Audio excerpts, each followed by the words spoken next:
A novel was written many years ago entitled Futility. Now, most likely you've never heard of it, but after hearing this edited version of Paul Harvey's The Rest of the Story, you might wonder why not. The novel Futility tells of the largest, most luxurious ocean liner that had been built at that time, and it was deemed unsinkable. It set sail on its maiden voyage from Southampton to New York, full of excited passengers, struck an iceberg, and sank. Oh, and the name of the ship in the novel was the Titan. So why didn't author Morgan Robertson just come right out and say it? The ship in his book is obviously the Titanic. Both of them were the grandest, most wonderful ships ever built, and both of them were considered foolproof. Both of them sank on their maiden voyage from Southampton to New York. Both were inadequately equipped with lifeboats, which led to significant loss of life. Both of them even sank in about the same spot in the North Atlantic, both incidentally on a cold April night.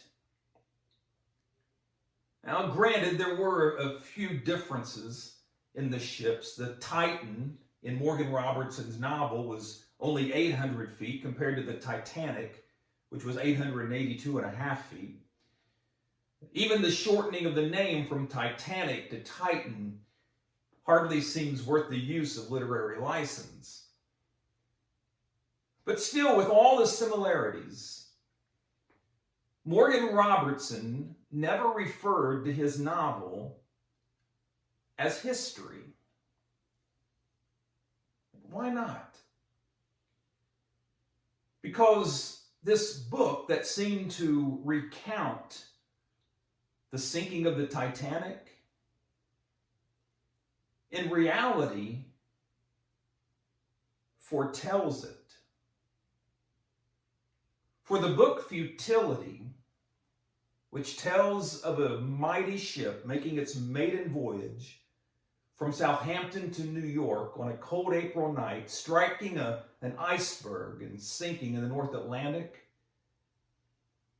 the novel Futility was written in 1898, 14 years before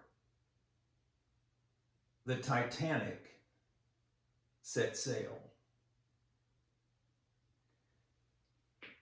A little side note, incidentally, author Morgan Robertson denied any foreknowledge or clairvoyance. He didn't claim to be a prophet of any kind. He just said it was a coincidence. Truly, only God can be behind prophecy.